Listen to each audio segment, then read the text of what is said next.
ರಾಷ್ಟ್ರೀಯ ಅರ್ಹತಾ ಮತ್ತು ಪ್ರವೇಶ ಪರೀಕ್ಷೆ ವೇಳೆ ಪ್ರಶ್ನೆ ಪತ್ರಿಕೆ ಸೋರಿಕೆ ವರದಿಗಳ ವಿಚಾರಣೆ ನಡೆಸಿದ ಸುಪ್ರೀಂ ಕೋರ್ಟ್ ಪರೀಕ್ಷೆಯಲ್ಲಿ ಯಶಸ್ವಿಯಾಗಿರುವ ವಿದ್ಯಾರ್ಥಿಗಳ ಕೌನ್ಸೆಲಿಂಗ್ ನಿಲ್ಲಿಸಲು ನಿರಾಕರಿಸಿದೆ.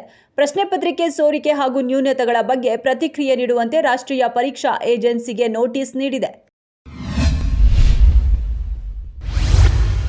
ದರ್ಶನ್ ಪ್ರಕರಣದಿಂದ ಶಾಕ್ಗೆ ಒಳಗಾದ ಸಂಜನಾ ಗಲ್ರಾನಿ ಅವರು ಬಿಡುಗಡೆ ಆಗಲಿ ಎಂದು ಕೇಳಿಕೊಳ್ಳುತ್ತೇನೆ. ಅವರ ಹೆಸರು ಎಫ್ಐಆರ್ನಲ್ಲಿ ಬರಬಾರದು ಎಂದು ಕೇಳಿಕೊಳ್ಳುತ್ತೇನೆ ಎಂದಿದ್ದಾರೆ.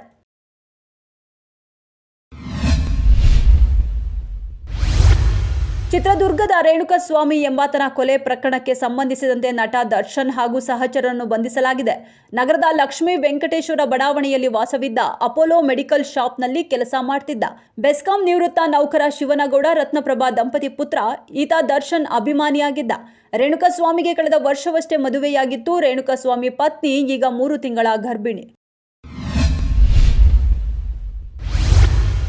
ವಂದೇ ಭಾರತ್ ಎಕ್ಸ್‌ಪ್ರೆಸ್ ರೈಲು ದೇಶದ ಅತಿ ವೇಗದ ರೈಲುಗಳಲ್ಲಿ ಒಂದಾಗಿದೆ. ಸೌಲಭ್ಯಗಳು ಬಹುತೇಕ ವಿಮಾನದಲ್ಲಿ ಇದ್ದಂತೆ.